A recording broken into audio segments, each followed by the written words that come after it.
Yo mga boss, Moto JC.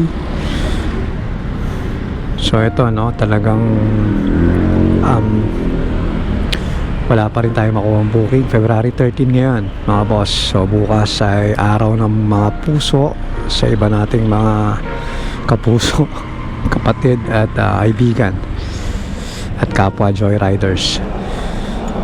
So pag-uusapan natin since araw ng mga puso bukas, so syempre may kinalaman to sa pag-ibig.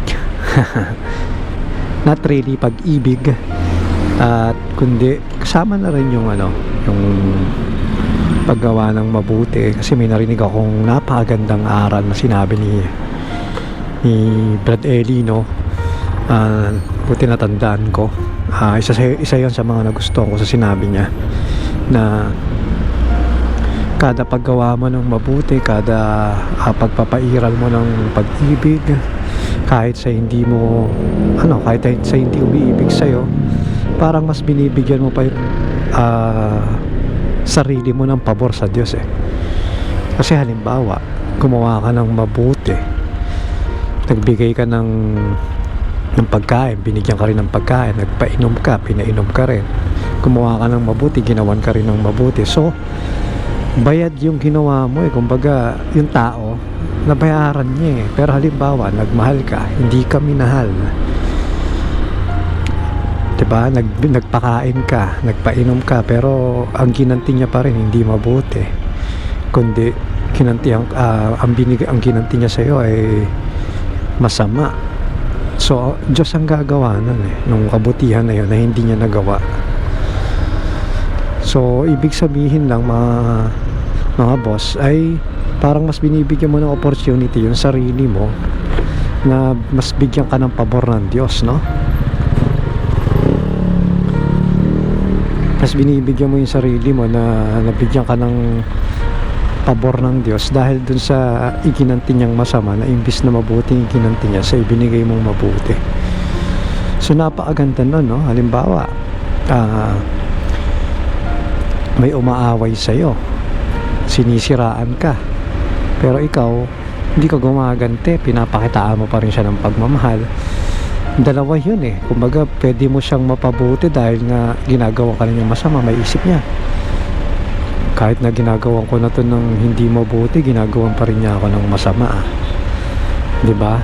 Tapos yung Diyos naman na nakakita ng ating puso, nakakita sa atin, makikita niya lalo na imbis na gawan ka ng mabuti nung tao na ginagawan mo ng mabuti, masama pa yung ginagawa sa'yo. So Diyos ang gaganti nun.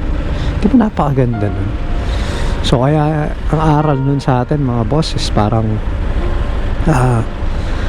gumawa lang tayo ng mabuti, mahalin natin yung mga tao, lalo na kung ikaw ay may anak, asawa, karelasyon. So mahalin mo lang, kung nafe-feel mo na parang hindi nasasapatan yung binibigay mong pagmamahal, tuloy mo lang. After all, Diyos naman ang nakakita nun diba? Malay mo baguhin ng Diyos yung puso niya,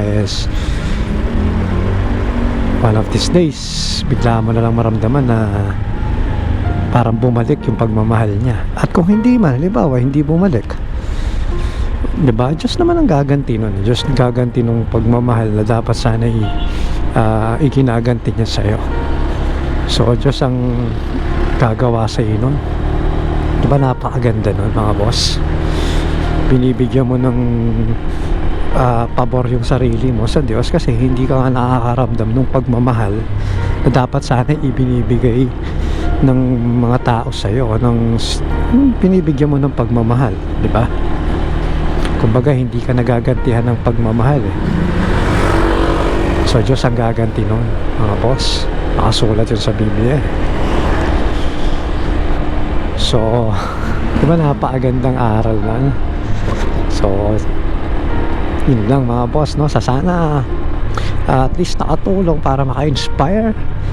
At kung na-inspire kayo kahit konti, isang click lang sa subscribe button dyan mga boss. Salamat at sa susunod ulit na video natin. Peace out.